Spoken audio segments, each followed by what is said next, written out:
आज काफ़ी दुख हो रहा है दोस्तों कि आज हमारी उत्तराखंड की जो महान कलाकार थी गीता उनियाल आज हमारे बीच नहीं रहे दोस्तों।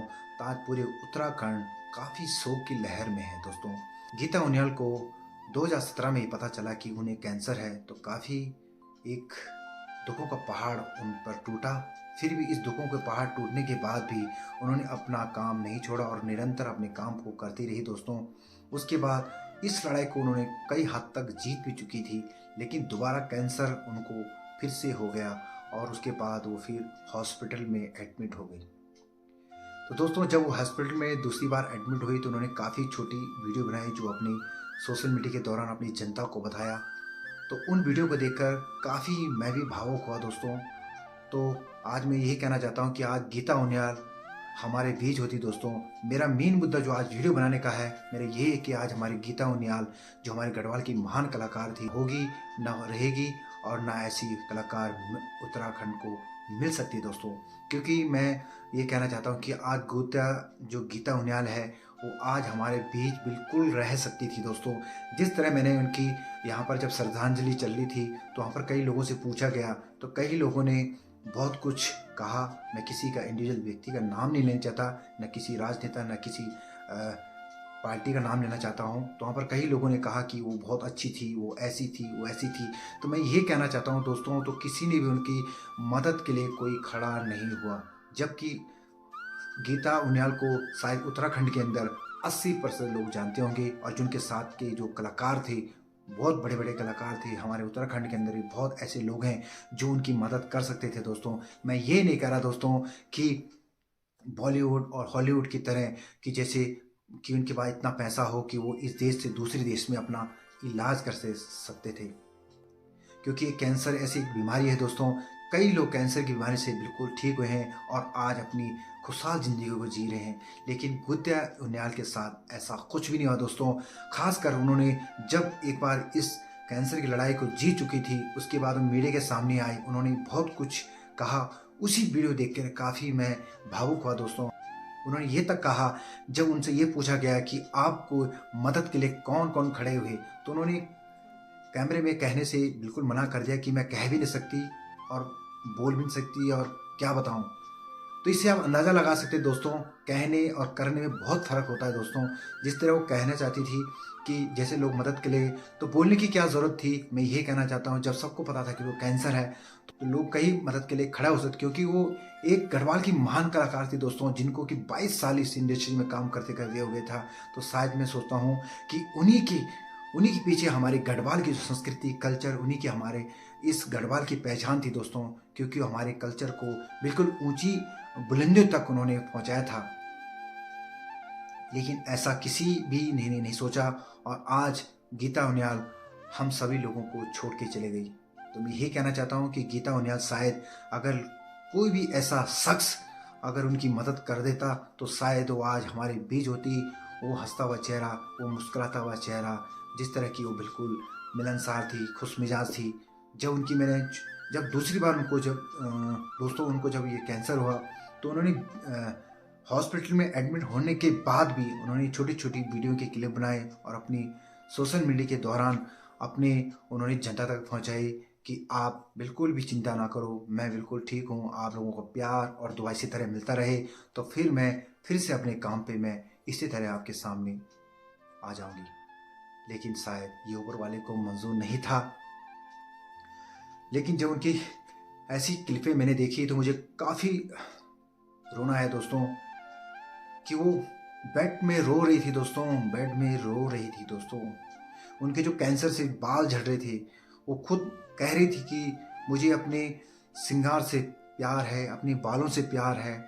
तो वो जब अपने बालों को लेके हाथ में ऐसे दिखा रही थी, रो रही थी दोस्तों, तो मुझे भी काफ़ी दुख हुआ कि एक हंसता हुआ चेहरा आज बिल्कुल इस तरह मुरझा गया कि खुद वो अपने शीशे में अपने को देख नहीं पा रही थी।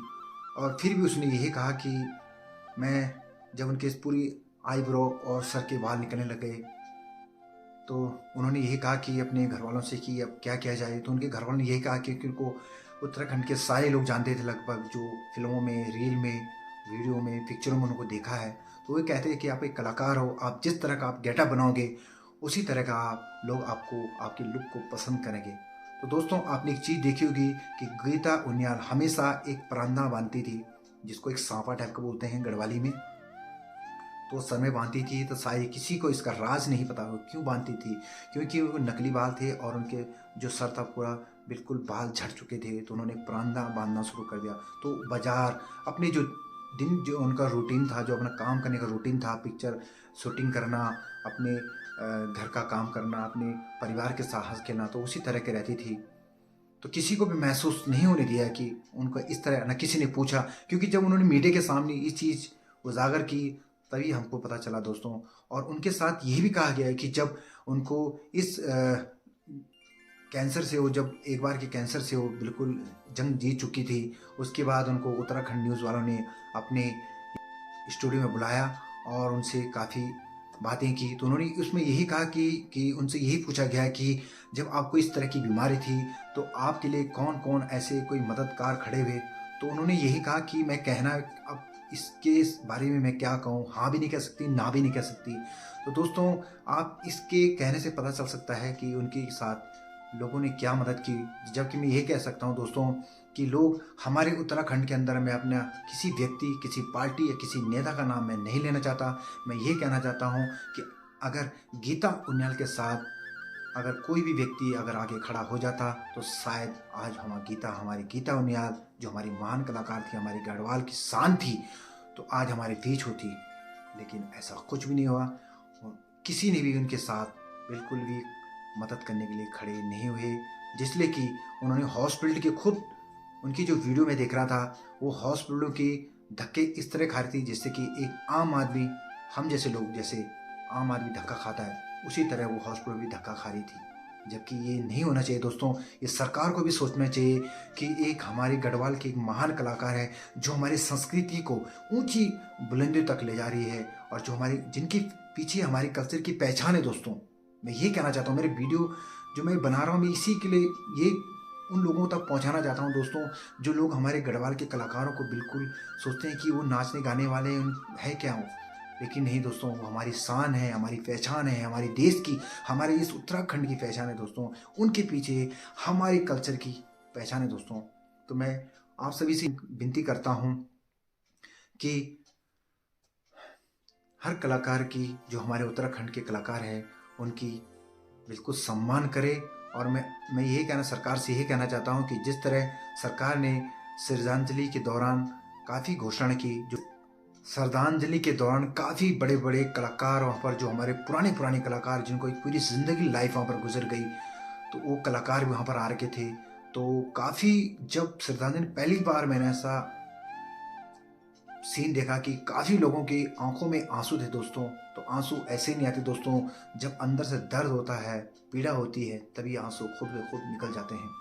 तो मैं काफ़ी लोगों के, कलाकारों की आंखों में आंसू देख रहा था। तो कई लोग ये भी कह रहे थे कि गीता उनियाल ऐसी थी, बहुत हंसती थी, बहुत ऐसी खुशमिजाज थी, बहुत मेहनती थी, ऐसी थी। तो मैं यही कहना चाहता हूँ दोस्तों कि उसमें कई ऐसे कलाकार भी थे जो शायद मदद के लिए खड़े हो सकते थे, अपने खुद भी खड़े हो सकते थे और आगे इस बात को भी ले जा सकते थे। तो आज अगर ये बात हो जाती तो गीता उनियाल एक अच्छे से अच्छे हॉस्पिटल में जाती और आज वो हमारे बीच होती। दोस्तों, कई लोग आपने देखे होंगे जो कैंसर से बिल्कुल इस जंग को जीतने के बाद आज अपनी खुशहाल ज़िंदगी को जी रहे हैं। लेकिन हमारी गीता उनियाल के साथ ऐसा भी बिल्कुल नहीं किया गया, क्योंकि वो बेचारी एक कलाकार होने के नाते, जिन्होंने अपनी गढ़वाल फिल्म इंडस्ट्री में 22 साल दिए, और उनके साथ ऐसा भी कोई भी, मतलब उनको किसी भी चीज़ में ऐसी प्रायोरिटी नहीं दी गई कि जैसे कलाकार को देनी चाहिए।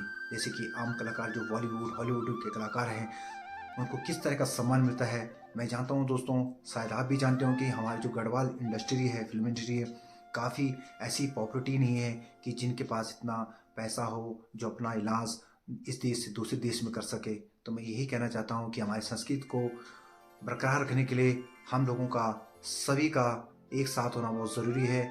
और मैं ये इस वीडियो के माध्यम से ये कहना चाहता हूँ कि सरकार को इन कलाकारों के लिए भी कुछ न कुछ योजना बनानी चाहिए कि आइंदा से ऐसे किसी कलाकार के साथ अगर हो तो उनके परिवार में कोई भी संकट ना हो। अब गीता उनियाल आज हमारे बीच नहीं है, लेकिन फिर भी मैं भगवान बद्री विशाल से यही कहना चाहता हूँ कि वो सदा अमर रहे और उनके परिवार वालों को इतनी शक्ति दे कि इस दर्द को, इस पीड़ा को सहने की शक्ति दे। और फिर एक बार उनको विनम्र श्रद्धांजलि। गीता उनियाल हमेशा अमर रहे।